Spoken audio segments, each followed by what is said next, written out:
RIDF-ৰ জৰিয়তে আমাৰ মাননীয় সদস্যসকলৰ প্ৰায়বোৰ সমষ্টিতে ইয়াৰ চেংচন হৈছে আমাৰ মন্ত্ৰী ডাঙৰীয়া বিধানসভাত আছে কাৰণ এইটোৱে বুজাইছে কি যে লোন আমি কিহত খৰচ কৰোঁ যে অসমৰ ডেভেলপমেণ্টৰ কাৰণে ৰাজ্যখনৰ ডেভেলপমেণ্টৰ এই যে যিমানখিনি মই কাগজ আনিছোঁ অধ্যক্ষ মহোদয় গোটেই RIDF-ৰ চেংচনে আনিছোঁ আজি চাব 24 জানুৱাৰীত আমি চেংচন পালোঁ কি পালোঁ যে sanction of 63 numbers of PW projects ইয়াত গোটেইখিনি অসমৰ 800খন টি গাৰ্ডেনত প্ৰত্যেকজন বিধায়কে পাইছে ইয়াত কোনো ধৰণৰ আমি তেনেকুৱা ধৰণৰ আমি এটা চিন্তা চৰ্চা কৰা নাই অপজিশ্যন বা ৰুলিং পাৰ্টি সম বিকাশ হ'ব লাগে টি গাৰ্ডেনৰ যিবিলাক ৰাস্তা আছে তাৰ বিকাশ হ'ব লাগে সেইকাৰণে 800খন টি গাৰ্ডেন ৰাস্তা বনাবৰ কাৰণে আমি নাবাৰ্ডৰ পৰা আমি এতিয়ালৈকে কিমান টকা পালোঁ যে এতিয়ালৈকে আমি প্ৰায় 400 কোটি টকা নাবাৰ্ডে ইতিমধ্যে চেংচন দিছে প্ৰত্যেকখন কাগজতে চেংচনৰ কথা লিখা আছে মই ডিটেইলছত নাযাওঁ অধ্যক্ষ মহোদয় তেনেকুৱা দৃষ্টিভংগী নহয় আমি সামগ্ৰিকভাৱে ইয়াত চেংচন অফ ৰিকনষ্ট্ৰাকশ্যন 12 নম্বৰৰ ৰুৰেল ব্ৰিজৰ কথা আছে প্ৰত্যেকখন পাতে ইয়াত যিমানখিনি মই চেংচন পাইছোঁ সমষ্টি ভিত্তিক আৰু সামগ্ৰিকভাৱে এটা আমি উদ্দেশ্য লক্ষ্য ৰাখিছোঁ আৰু তেনেধৰণে এই পুঁজিবিলাক ব্যৱহাৰ কৰা হৈছে গতিকে ইয়াত কোনো ধৰণৰ কথা নাই যে পৰিয়াল এটা যেনেকৈ সচ্ছলভাৱে থাকিলে ঘৰখনৰ সকলো ব্যক্তিয়ে সমভাৱে বিকাশ হ'ব লাগে আৰু ৰাজ্যখনৰ সকলো অঞ্চলতে যাতে সম বিকাশ হয় আৰু তাৰ বাবে এই পুঁজিখিনি খৰচ কৰা হৈছে ধন্যবাদ মাননীয় অধ্যক্ষ মহোদয় বাইদেউ খুব গুৰুত্বপূৰ্ণ দুটামান উদাহৰণ দিছে 281 কোটি টকাৰ RIDF-ৰ আঁচনি আৰু ৰুৰেল ব্ৰিজৰ 1000খন ব্ৰিজৰ উদাহৰণটো বাইদেউ দিছে মই ক'ব বিচাৰিছোঁ যে 26000 কোটি টকাৰ ঋণৰ 24000 কোটি টকাৰ ঋণৰ 200-300 কোটি টকাৰ উদাহৰণৰ শেষ নহয় মহোদয় ৰুৰেল ব্ৰিজৰ যি কথাটো সদনত মন্ত্ৰী মহোদয় উত্থাপন কৰিছে আজি মই অতি স্পষ্টভাৱে ক'ব বিচাৰোঁ যে গোটেই অসমত 1000খন ব্ৰিজ বনোৱা টাৰ্গেট লোৱা হৈছিল আৰু তাৰ পৰা মোৰ সমষ্টিত অনলি 5খন ব্ৰিজ আমি ভাগৰ ভাগ পাইছোঁ বা 5খন হৈছে তেনেহ'লে বাকী সমষ্টিবিলাকত আমি দেখিছোঁ যে ক'ৰবাত 10খনলৈকে চেংচন হৈছে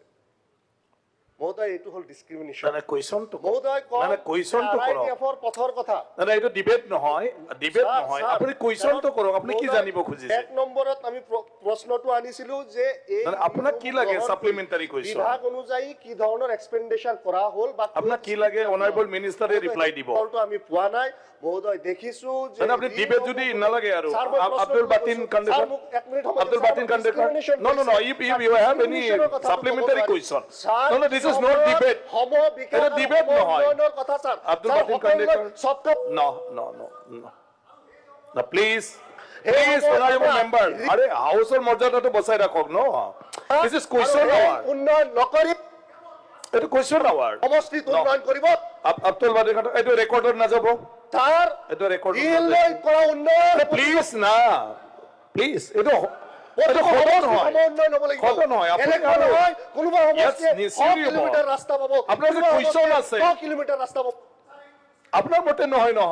আপোনাৰ মতে নহয় মন্ত্ৰী ডাঙৰে খুদক কিবা জানিব লাগে প্লিজ প্লিজ বহি যাওক প্লিজ সিট ডাউন বিগত সিট ডাউন ছাৰ যি অন্যায় হৈ আছে আপুনি খবৰ না কি লাগে আপোনাক আপুনি কি জানিব লাগে আপুনি কি জানিব বিচাৰে ডিসক্ৰিমিনেশন বুলি কিবা ওয়ার্ড থাকে নেকি সিধা সিধি কয় আপুনি কিহত কৈছে আপুনি স্পষ্ট কক না আপোনাৰ কিহত ডিসক্ৰিমিনেশন কৰিছে নো প্লিজ সিট ডাউন 100 কোটি টকাৰ উন্নয়ন হয় প্লিজ সিট ডাউন মিশন নহয় ছাৰ টু you are suspended from question hour তো please leave the house sir কথা কোৱাৰ প্লিজ লিভ দ্য হাউস যদি আমি আমাৰ সমষ্টিবাদী জনগণৰ হকৰ কাৰণে অধিকাৰৰ স্যাৰ অকমান কব কুৱেশ্চন কৰিবলৈ অধিকাৰ আছে ইয়াত এনেকুৱা পাৰু লাই দিয়ক লেকচাৰ দিবলৈ অধিকাৰ নাই স্যাৰ এটা question আওয়াৰ please sir please go আছিল ৰিপ্লাই টু লাগিছিল স্যাৰ গট ৰিপ্লাই প্ৰশ্নই কৰা নাই আৰু ৰিপ্লাই হয় নেকি স্যাৰ তেওঁ সমবিতৰণৰ নাই, please, no. পুঁজিৰ সমবিতৰণ সকলো অধ্যক্ষ মহোদয় I already allowed him to ask the question, but he has no question. না অধ্যক্ষ মহোদয় He just want to criticize only. Sir question This is question hour. This is question hour. Everybody should know. যাতে এইবিলাক নহয় এই question to স্পষ্ট কৈ কওক না নিজে যদি নাজানে কেনেকৈ হ'ব কৈছে দেখতে প্লিজ sit down. Please আপোনালোকে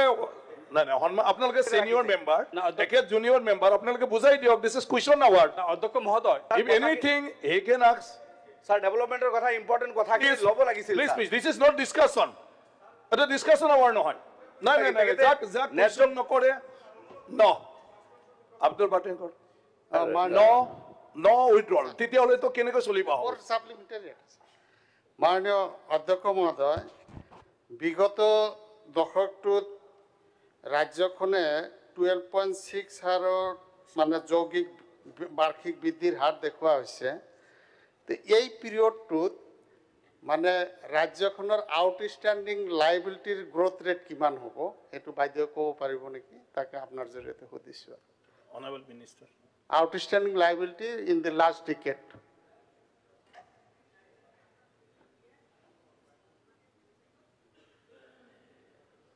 গোটেইখিনি অধ্যক্ষ মহোদয় পাবই মই খালি ইয়াত আপোনালোকে যিখিনি কুৱেশ্যনাৰে বিচাৰিছিলে অধ্যক্ষ মহোদয় সেইখিনি গোটেইখিনি দিছোঁ আৰু আউটষ্টেণ্ডিং লাইবিলিটি যিমানখিনি আছে আপোনালোকে ৱেবছাইটত পাই যাব question number 62 Shri Aminul Islam honourable minister উত্তৰ সদনৰ মজিয়াত দিয়া হৈছে মানে অধ্যক্ষ মহোদয় মোৰ যিখিনি প্ৰশ্ন আছিল যে আমি ইয়াত পাইছোঁ অসমৰ সৰ্বমুঠ 31খন জিলাত 105খন চহৰ আছে আৰু দক্ষিণ শালমাৰা মানকাছৰ জিলাত এখনো টাউন নাই বা এখনো মিউনিচিপালিটি বোৰ্ড নাই আৰু আমাৰ এই কথাটোৰ জৰিয়তে মই এটা কথা ক'ব বিচাৰিছোঁ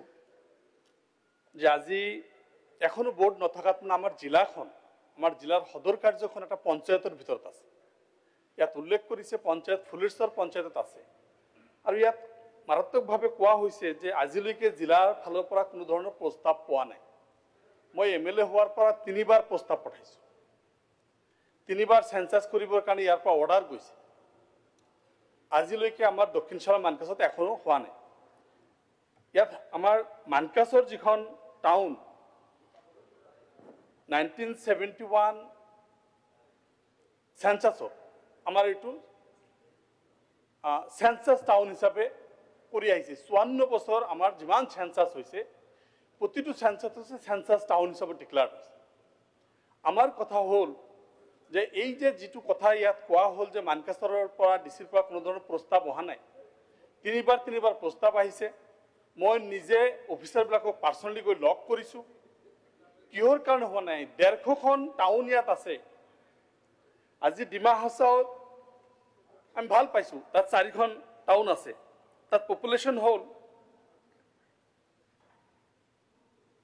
2,14,000 সামথিং আৰু এষ্টিমেটেড 2025 হ'ব 2,46,000 আৰু আমাৰ দক্ষিণ শালমাৰা মানকাছৰ জিলাত বাজি সমষ্টিখন এখন জিলা তাৰ পপুলেশ্যন 5.5 লাখ তাত এখন টাউন নাই হাজাৰ কোটি টকা স্যাংশন হৈ আছে আমি এইটো কুৱেশ্যনটো কৰক আমাৰ কথাটো হ'ল চৰকাৰে কেতিয়া আমাৰ এই টাউনটো ডিক্লেয়াৰ কৰিব মানকাছৰ টাউনটো 1971 পৰা সিটি টাউন হিচাপে দেখুওৱা হৈছে বাস্তৱত টাউন ডিক্লেয়াৰ হোৱা নাই অনাৰেবল মিনিষ্টাৰ আৰু আমাৰ দক্ষিণ শালমাৰা মানকাছৰ জিলাৰ যি সদৰ কাৰ্য এইটো কেতিয়া টাউনত অন্তৰ্ভুক্ত হ'ব মাননীয় অধ্যক্ষ মহোদয় সন্মানীয় সদস্যগৰাকীয়ে যদি তেখেতৰ জিলাত টাউন বনাব বিচাৰিছে তেতিয়াহ'লে আয়ুক্তৰ জৰিয়তে জিলা আয়ুক্তৰ জৰিয়তে আপুনি আবেদন পঠাওক বা প্ৰপ'জেল পঠাওক মোৰ হাতত যিখিনি তথ্য আছে এতিয়ালৈকে আমাৰ বিভাগে যদি আপুনি ক'ৰবাত বেলেগত দিছে মই নাজানো আমাৰ বিভাগে জিলা আয়ুক্তৰ পৰা টাউন গঠনৰ কাৰণে পৌৰসভা গঠনৰ কাৰণে কোনো প্ৰস্তাৱ আমি বিভাগে পোৱা নাই আৰু আপোনাক এইটো কথা ক'বলৈ মই আনন্দ অনুভৱ কৰিম যদি আপুনি টাউন বনাব বিচাৰে আমিতো বিচাৰি আছোঁ কেৱল টাউন বনাবৰ কাৰণে যিকেইটা ক্ৰাইটেৰিয়া ফুলফিল কৰিব লাগে সেইখিনি ফুলফিল কৰি দিয়ক আপুনি টাউন বিচাৰিলেতো আমি টাউন কাৰণ ভাৰত চৰকাৰেও আৰবানাইজেশ্যনটোৰ ওপৰত গুৰুত্ব দিছে আৰবানাইজেশ্যন আমি বিচাৰোঁ গতিকে আপোনাৰ জিলাখনত যদি 2-3খনো টাউন লাগে ক্ৰাইটেৰিয়া এটা ফুলফিল কৰে কিন্তু আমাৰ দিবলৈ কোনো অসুবিধা নাই সোনকালে দিব পাৰিম কেৱল আপুনি বিভাগীয়ভাৱে যিটো নীতি নিয়ম মতে প্ৰস্তাৱ আহিব লাগে জিলা আয়ুক্তৰ জৰিয়তে প্ৰস্তাৱ দিয়ক ইয়াত কেইটামান ক্ৰাইটেৰিয়া আছে আপোনাক মই মোৰ কাৰ্যালয়ৰ পৰা লৈ ল'ব পাৰিব মুখ্যতঃ তাত 10,000 মিনিমাম পপুলেশ্যন লাগিব 10টা ৱাৰ্ড হ'ব লাগিব তাত 400 পাৰ্চন পাৰ স্কুৱেৰ কিলোমিটাৰত থাকিব লাগিব এনেকুৱা যিকেইটা ক্ৰাইটেৰিয়া আছে এই ক্ৰাইটেৰিয়াকেইটা ফুলফিল কৰিলে আমি টাউন দিয়াত কোনো অসুবিধা নাই পিছত কেৱল নক'ব টাউন হোৱাৰ লগে লগে কেতিয়াবা ৰুৰেলৰ পৰা পাই থকা সুবিধাবিলাক PMI ঘৰ নাপাব ৰুৰেলৰ ঘৰ নাপাব, জল জীৱন মিছনৰ আঁচনি নাপাব, এনেকুৱা কিছুমান অসুবিধা হয়। কেতিয়াবা কিছুমান মানুহে টাউনটো আকৌ নিবিচৰা মানুহ আছে, সেইকাৰণে এতিয়া সিদ্ধাৰ্থ দাই গম পাব, সিদ্ধাৰ্থ দাই চাই আছে। এতিয়া সিদ্ধাৰ্থ আপুনি পিছত নক'ব যে টাউন হোৱাৰ কাৰণে এইকেইটা সুবিধা নাপালো। এতিয়া টেক্স দিব লাগিব, তাত পাব্লিকে টেক্স দিব লাগিব। এই গোটেইখিনি কথা চাই আপুনি যি ক'ব, আপুনি যদি বনাব বিচাৰে প্ৰপ'জেলটো মোক দি দিয়ক, মই খুব সোনকালে টাউনখন আপোনাক কৰাই দিম। অধ্যক্ষ মহোদয়, প্ৰশ্নটোৰ আনচাৰ এনেকুৱা নহয়। টাউনটো জিলাৰ পৰা বিচাৰিব লাগিব, যদি আপুনি বিচাৰে তেতিয়া হ'ব। আমাৰ ডিপাৰ্টমেণ্ট অথৰিটিবিলাক কি কৰে? আপোনাক আৰু এটা কথা কৈ দিওঁ, ডিপাৰ্টমেণ্টে বিচাৰা নহয়, ৰাইজেও এটা প্ৰপ'জেল পঠাব লাগিব। মানকাছৰ টাউনৰ ভিতৰত এতিয়া যিটো চিটি টাউন, তাৰ ভিতৰত 5টা জিপি আছে। তাত সকলো জাতিৰ মানুহ, তাত বিহাৰী মানুহ আছে, মাৰোৱাৰী মানুহ আছে, বেংগলী হিন্দু মানুহ আছে, মুছলিম মানুহ আছে, আমাৰ জনজাতীয় মানুহ আছে।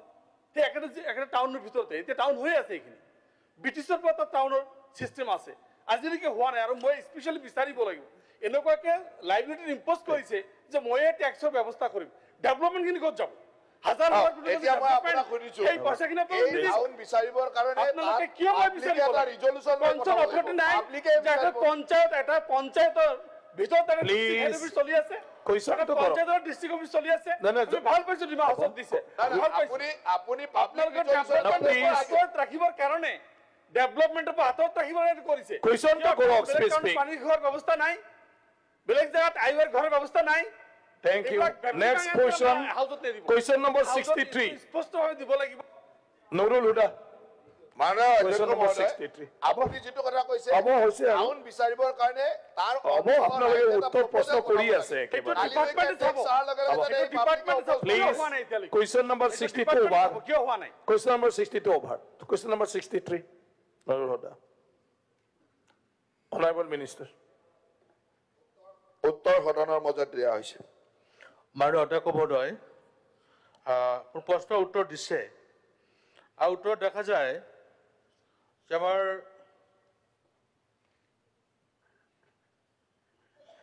27,951খন পাইপ পানী যোগান আঁচনি আছে, তাৰে 10,616খন আঁচনি বৰ্তমানলৈকে অসম্পূৰ্ণ হৈ আছে। আৰু এই অসম্পূৰ্ণ হৈ থকাৰ কাৰণ হ'ল বৰ্তমান এই আঁচনিখিনিৰ কাম চৰকাৰে বন্ধ ৰাখিছে। আৰু কিয়নো বন্ধ ৰাখিছে তাত তেওঁলোকে ক'লে যে গুণগত মান বিশ্লেষণ সম্পৰ্কীয় বিষয়ৰ বাবে এই আঁচনিখিনিৰ কাম বৰ্তমান বন্ধ ৰাখিছে। ছাৰ, গুণগত মানদণ্ড উন্নয়নৰ কথাটো আগত ৰাখিয়ে ইষ্টিমেট বনায়, ড্ৰয়িং বনায়, তাৰপিছত টেণ্ডাৰ হয়, তাৰপিছতহে ৱাৰ্ক অৰ্ডাৰ দিয়ে আৰু ৱাৰ্ক অৰ্ডাৰ পিছতহে কাম আৰম্ভ কৰে। এই গোটেইখিনি সম্পূৰ্ণ হোৱা যোৱাৰ পিছত কাম চলি থকা অৱস্থাত সেই কামসমূহ বন্ধ কৰি ৰখাৰ উদ্দেশ্য কি? এই কামসমূহ বন্ধ কৰি ৰখাৰ কাৰণে জনসাধাৰণৰহে ক্ষতি হৈছে। তেওঁলোকে আগতে যিটো ৰেক্ট্ৰফটিং স্কিম আছিলে, তাৰ পৰা যি পানী পাই আছিলে, এইবিলাক এতিয়াও সেইখিনিও বন্ধ হৈ আছে। ৰেক্ট্ৰফটিং স্কিম যিখিনি আছে সেইখিনিও সম্পূৰ্ণকৈ আপোনাৰ ঠিক নহয়, কিছুমান ভাল আৰু বহুতো এতিয়াও বেয়া হৈ আছে। মোৰ সমষ্টিতেই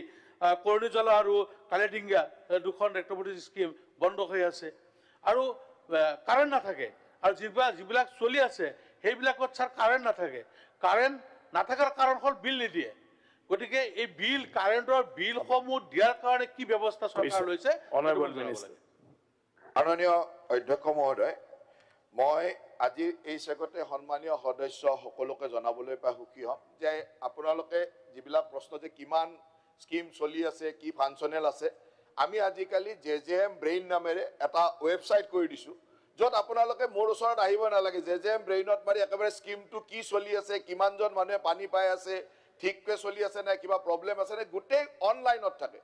ইটছ এ পাব্লিক ডাটা। এতিয়া পাব্লিক ডাটা হিচাপে দি দিছোঁ। আমাৰ ওচৰত আপোনালোকে নিজৰ স্কিম সম্পৰ্কে জানিব বিচাৰিলে JJM ব্ৰেইনত যাব আৰু তাত গোটেই ডিটেইলছ, স্কিমটোত ক'ত অসুবিধা আছে, কি চলি আছে, ফাংচনেল কিমান, non functional, all details data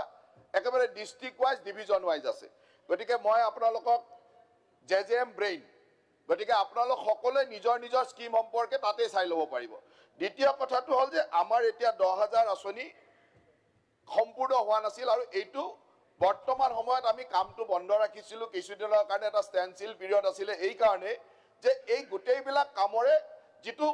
নিৰ্ধাৰিত সময় আছিল শেষ কৰাৰ, এই নিৰ্ধাৰিত সময়টোও পাৰ হৈ গৈছিল। ছেকেণ্ড, বহু এনেকুৱা ধৰণৰ অভিযোগ আপোনালোকে সংবাদ মাধ্যমৰ পৰা বা আপোনালোকেও কেতিয়াবা অভিযোগ কৰিছে যে তাত কামৰ মানদণ্ডৰ কথা গুণগত মান মানে ঠিকাদাৰে কৰা কামৰ মানদণ্ড তেতিয়া আমি এটা সিদ্ধান্ত লৈছিলো যে IIT মাদ্ৰাছৰ অধীনত চলা এটা সংগঠনৰ সংস্থাৰ দ্বাৰা আমি গোটেই অসমত জেজেএমৰ স্কিমবিলাক আমি ৰেণ্ডমলি তেওঁলোকক চেক কৰিবলৈ দিছিলোঁ যাতে গুণগত মানৰ কথা যি নিউজ সংবাদ মাধ্যমত বা আপোনালোকে কেতিয়াবা কয় বা বিভিন্ন বাতৰি এইবিলাক ঠিকে আছে নে নাই আৰু এই পিৰিয়ডটোত সময়ত আমি ষ্টেণ্ডষ্টিল পিৰিয়ড ৰাখিছিলোঁ আৰু তেওঁলোকে এতিয়া ইতিমধ্যে গোটেইখিনি চাই আমাক ৰিপৰ্ট এটা দিলে আৰু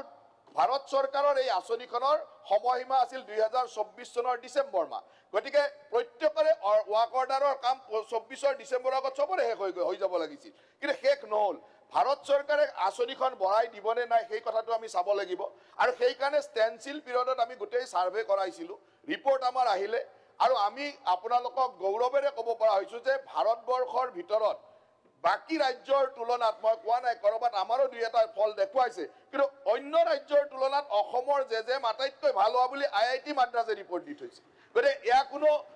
একেবাৰে ভাল সংস্থা IIT মাদ্ৰাছৰ দৰে সংস্থাই ৰিপৰ্ট দি থৈছে গতিকে আপোনালোকক সেইখিনি জনাবলৈ পাই আনন্দ অনুভৱ কৰিছোঁ তাৰ লগে লগে এইবাৰ ভাৰত চৰকাৰে 2028 লৈকে জেজেএম বঢ়াই দিছে এতিয়া জেজেএম যেতিয়া 2028 চনলৈকে চলিব এতিয়া আমি সেই ষ্টেণ্ডষ্টিল পিৰিয়ডটো উঠাই দিম আৰু 2028 চনৰ ভিতৰত সকলো আঁচনি সমাপ্ত কৰাৰ চেষ্টা কৰিম আৰু যদি অতিৰিক্ত আঁচনিও ভাৰত চৰকাৰে অনুমোদন দিয়ে সেই অতিৰিক্ত আঁচনিৰ কামো চলিব এটা 28 লৈকে জেজেএম চলিব কাৰণ 24 লৈকে জেজেএম আছিল আৰু প্ৰত্যেকজন ঠিকাদাৰৰ 24 আগতে তেওঁলোকৰ কাম কৰা ৱাৰ্ক অৰ্ডাৰৰ কামৰ টাইম লিমিট শেষ হৈছিলে শেষ হোৱা টাইম লিমিটৰ কাৰণে আৰু তেওঁলোকৰ কোৱালিটি চাবৰ কাৰণে আমি এটা ষ্টেণ্ডষ্টিল পিৰিয়ড ৰাখিছিলোঁ আৰু ভাৰত চৰকাৰে যেটা বঢ়াই দিলে এতিয়া কামখিনি আগবাঢ়ি গৈ থাকে আৰু আছে আমি যিটো জানিব পাৰিছো এটা point question সময়মতে যে কামখিনি নহ'ল তাৰ কাৰণ হ'ল কন্ট্ৰেক্টৰসকলে যিখিনি বিল পাব লাগে নোপোৱাৰ বাবে এইখিনি কাম লেহেমীয়া হৈছে বুলি আমি গম পাইছো আৰু এটা কথা ছাৰ যে জলবিদ্যুৎ এইটো প্ৰশ্ন মন্ত্ৰীয়ে ক'ব মিনিষ্টাৰে ক'ব দুটা একেলগে দুটা কথা আছে মই দুটা একেলগে এটা ক'লো আৰু এটা হ'ল জলমিত্ৰ এই জলমিত্ৰসকলক স্বেচ্ছামূলকভাৱে তেওঁলোক আছে কিন্তু ভালকৈ ডিউটিবিলাক নকৰে আমি দেখা পাইছোঁ যে পানীৰ যিটো ফিল্টাৰ য'ত হয় তাতে বোকামুৱা হৈ আছে হেউলি পৰি আছে চাফা নকৰে আৰু এটা স্কিম ইমান টকা খৰচ কৰি এটা স্কিম দিছে গাঁৱৰ উন্নয়নৰ কাৰণে জনসাধাৰণে যাতে বিশুদ্ধ খোৱা পানীটো পাব পাৰে তাৰ কাৰণে আৰু এই স্কিমটো ৰক্ষণাবেক্ষণৰ কাৰণে সকলো সময়তে এজন মানুহ স্থায়ীভাৱে থাকিব লাগে গতিকে জলবিদ্যুৎ যিসকল আছে সেইসকলক স্থায়ীকৰণ কৰিবলৈ নাই চৰকাৰে এইটো জনাব লাগে অনাৰেবল মিনিষ্টাৰ মাননীয় অধ্যক্ষ মহোদয়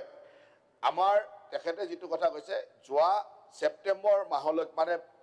আগষ্ট মাহলৈকে 24 চনৰ আগষ্ট মাহলৈকে কোনো ঠিকাদাৰে বিল অহাৰ পিছত পইচা নোপোৱাকৈ থকা নাই পইচা টাইমলি পাই আছে কোনোবাই যদি কয় যেতিয়া আমি ষ্টেণ্ডষ্টিল পিৰিয়ড দিছোঁ তাৰ আগৰ ষ্টেণ্ডষ্টিল পিৰিয়ডৰ পৰা আমি পেমেণ্ট ব্লক ৰাখিছোঁ কাৰণ তেওঁলোকৰ মোটামুটি তেওঁলোকৰ ৱাৰ্ক অৰ্ডাৰৰ টাইম পাৰ হৈ গৈছিলে গতিকে কোনো ঠিকাদাৰে পইচা নব যোনে কাম কৰিব পৰা নাই বিল আনিব পৰা নাই তেওঁলোকে কেনেকৈ পইচা পাব বিল আনিব নোৱাৰে পইচা পোৱা নাই যোনে বিল আনিছে সকলোৱে পইচা পাইছে গতিকে পইচা নোপোৱাৰ কাৰণে কাম ৰৈ যোৱা এই কথাটো ধাৰণাটোৱে ভুল পইচা জেজেএমত খুব সুন্দৰভাৱে পাই আছিলে এতিয়া পোৱা নাই এতিয়া আমি যেতিয়া ষ্টেণ্ডষ্টিল পিৰিয়ড দিছোঁ তেতিয়াৰ পৰা আমি পেমেণ্ট কৰা নাই এতিয়া ৰিপৰ্ট আহিব জেজেএম আকৌ কেন্দ্ৰ চৰকাৰে 28 লৈ চলাব তেখেতসকলে কেন্দ্ৰৰ পৰা পুঁজি আহিব আমি দি থাকিম তাত কোনো অসুবিধা নাই কিন্তু আগতে পেমেণ্টত ক'তো অসুবিধা হোৱা নাই দ্বিতীয়তে এটা কথা ঠিক যে জলমিত্ৰসকল একেগৰাকী স্বেচ্ছাসেৱক এওঁলোক কোনো চৰকাৰী কৰ্মচাৰী নহয় বা PHC ডিপাৰ্টমেণ্টৰ কৰ্মচাৰী নহয় আমি যেতিয়া জেজেএমৰ স্কিম কৰিছিলোঁ তাত নিয়মটোৱে আছিলে যে আমি একোটা স্কিম কৰি তাক আমি পঞ্চায়ত বিভাগলৈ হস্তান্তৰ কৰিম আৰু পঞ্চায়তে তেওঁলোকৰ এখন ইউজাৰ্ছ কমিটি ৰাজহুৱা এখন ইউজাৰ্ছ কমিটি বনাব উপভোক্তা সমিতি আৰু উপভোক্তা সমিতিয়ে তাৰ চলাই নিবৰ কাৰণে যি ব্যৱস্থা উপভোক্তা সমিতিয়ে কৰিব আৰু উপভোক্তা সমিতিৰ প্ৰথম কণ্ডিশ্যনটো এইটো আছে যে তেওঁলোকে ৰাইজৰ পৰা যিটো কানেকশ্যন ফিজৰ পৰা পইচা লয় বা তেওঁলোকৰ মান্থলি ফিজ এটা লৈ তেওঁলোকে গোটেই ব্যৱস্থাটো চলাব কিন্তু অসমত যেহেতু তেনেকৈ মাহে পানীৰ কাৰণে মানুহে পইচা দিব নোখোজে সেইকাৰণে আমাৰ মাননীয় মুখ্যমন্ত্ৰী ডাঙৰীয়াৰ নিৰ্দেশনা মতে আমি 15 ফাইনেন্স কমিশ্যনৰ টাইপ গ্ৰেণ্ডৰ পৰা আমি জেজেএমৰ গোটেইখিনি কাম চলাই নিবৰ কাৰণে জলমিত্ৰজনৰ মাননী হিচাপে যি 6,500 টকা দিওঁ সেই 6,500 টকা ইলেক্ট্ৰিচিটি বিল কেমিকেল ইত্যাদিৰ পইচাটো আমি টাইপ গ্ৰেণ্ডৰ পৰা 15 ফাইনেন্স কমিশ্যনৰ পৰা দি আছিলোঁ আৰু এতিয়াও দি থকা হৈছে প্ৰত্যেক জলমিত্ৰই প্ৰতি মাহৰ 10 তাৰিখে তেওঁলোকৰ একাউণ্টত ডাইৰেক্টলি 6,500 টকা সোমাই যায় টকা পাই আছে ইলেক্ট্ৰিচিটি বিল আমি 30,000 টকালৈকে কোনো ইলেক্ট্ৰিচিটি ডিছকানেক্ট নহয় অসমত যিখিনি স্কিম আছে 30,000 টকালৈকে ডিছকানেক্ট নহয় যেহেতু ম্যাক্সিমাম স্মার্ট মিটার গতিকে বহুতে এই কথাটো নাজানে আগতীয়াকৈ পইচাটো আনি স্মার্ট মিটাৰটো ৰিচাৰ্জ কৰি দিলে হৈ যায় তেতিয়া 30,000 ক্ৰছ কৰে তেতিয়াতো আৰু এপিডিচিএল ডিছকানেক্ট কৰিব 30,000 লৈকে অসমত এপিডিচিএল জয়জয়মৰ স্কিমৰ মানে ডিছকানেক্ট নকৰে তাৰমানে 3-4 মাহলৈকে বিল নিদিলেও ডিছকানেক্ট নকৰে এনেকুৱা ধৰণে আমি গোটেই স্কিমখিনি চলাই আছো আৰু মোৰ বিধায়কসকলৰ আগ্ৰহ থাকিব যেহেতু এইটো এটা সামাজিকভাৱে লোক ধন্যবাদ আৰু সাপ্লিমেন্টাৰী আপোনালোকৰ স্কিমবিলাকত সচেতনতাৰে চাওক আৰু তাত সুন্দৰভাৱে চলাবৰ কাৰণে জলমিত্ৰসকলক সুন্দৰভাৱে চলাবৰ কাৰণে আগ্ৰহ প্ৰকাশ কৰক আৰু অসম চৰকাৰে সুন্দৰভাৱে এতিয়া প্ৰতি মাহৰ 10 তাৰিখে 6,500 টকাকৈ তেওঁলোকক দি আছে নিয়মীয়াকৰণৰ কথাটো এইকাৰণে আহিব আৰু আহি আছে কুৱেশ্যন অধ্যক্ষ মন্ত্ৰীৰ উত্তৰত আমি যিটো গম পালোঁ যে 27,931ৰ ভিতৰত 17,315খন আঁচনি সম্পূৰ্ণ হৈছে এই সম্পূৰ্ণ হোৱাটোত মোৰ এটা সন্দেহ আছে কাৰণ মই পূৰ্বতেও মন্ত্ৰী মহোদয়ক কৈছিলোঁ যে মই গাঁৱত বসবাস কৰোঁ মোৰ গাঁৱত মোৰ ঘৰলৈকে মোৰ পাৰালৈকে পানীৰ কানেকশ্যন নাই কিন্তু তাত এটা স্কিম চলি আছে আৰু মই সেইটো কৈছিলোঁ তেখেতে এপাক আহিব মোৰ ঘৰত একাপ চাহ খাব আৰু তেওঁৰ জলজীৱন আঁচনি কিন্তু তেওঁ নাহিলে যোৱা 6 মাহ 8 মাহ হৈ গ'ল এবাৰো নাহিলে সৰভোগৰ মাজেৰে যায় কিন্তু এই যে 17,000 চালু আছে এই 17,000 চালু থকাটো বা কাৰ্যকৰী হৈছে সম্পূৰ্ণ হৈছে মই আবেদন জনাম মন্ত্ৰী মহোদয়ক প্ৰশ্নও মোৰ যে এইখিনি ভেৰিফাই কৰিব নেকি আপোনাৰ বিষয়াবিলাকে ফলছ ৰিপৰ্ট দিয়ে মই স্পষ্টভাৱে কৈছোঁ ফলছ ৰিপৰ্ট দিয়ে যদি প্ৰয়োজন হয় সদনৰ সকলো পক্ষক লৈ পেলাই যদি মন্ত্ৰী মহোদয় নিজে 2-4খন জিলা যদি ঘূৰে তেতিয়াহ'লে এই ফপলা স্বৰূপটো ওলাই পৰিব বাকী কথাবিলাক উত্তৰ দিছে কিন্তু যদি কেন্দ্ৰীয় চৰকাৰে ডিচেম্বৰৰ পিছত 28 চনলৈকে এইটো বৃদ্ধি নকৰিলেহেঁতেন সময় তেতিয়াহ'লে মই যিটো আগতে পূৰ্বতে সন্দেহ কৰিছিলোঁ জলজীৱন আঁচনি কোনো পধ্যে সম্পূৰ্ণ অসমত নহ'লহেঁতেন কাৰণ 10,000 অসম্পূৰ্ণ হৈ আছে এতিয়া সময় পাইছে সৌভাগ্যৱান মন্ত্ৰী সময় পাই গ'ল 4 বছৰ এইটো কথাটো কোৱেশ্যনটো হৈছে এই সম্পূৰ্ণ হোৱা 17,000 এনেকুৱা বেয়া মানৰ বস্তু লগাইছে পানী নাযায় টেপ খুলি পৰি আছে পানী কেতিয়াবা আহিলে পানী এনেই গৈ থাকে বা ক'ৰবাত পানীটো গৈয়ে নাপায় এইটো অলপ সৰজমিনে তদন্ত বেলেগ ধৰণে আপোনাৰ বিষয়ৰ দ্বাৰা নহয় বিষয়াবিলাকে চব মিছা কথা কয় মাননীয় অধ্যক্ষ মহোদয় এনে মনোৰঞ্জন তালুকদাৰৰ ঘৰলৈ যাবলৈ মন যায় কিন্তু ৰাজনৈতিক কাৰণত তেখেতে এইবিলাক কথা কৈ লাভ নাই আপোনাৰ প্ৰজেক্ট একদম ফেইল উকিল গগৈ প্লিজ আপোনাৰ কুৱেশ্যন নহয় স্যাৰ একে বহুত পানী নাই কেনেকৈ হ'ব ছাৰ হাউচৰ কিবাটো ৰাখক উকিল গগৈ ডাঙৰীয়া প্লিজ লোকৰ পিছত ভালুকৰ ৰাঙি হ'ব স্যাৰ ভালুকৰ ৰাঙি হ'ব উকিল গগৈ ডাঙৰীয়া কৰালে পানী উকিল গগৈ বাহিৰত যাওক আপুনি বাহিৰত যাওক আপোনাৰ কাম নাই মনোৰঞ্জন তালুকদাৰ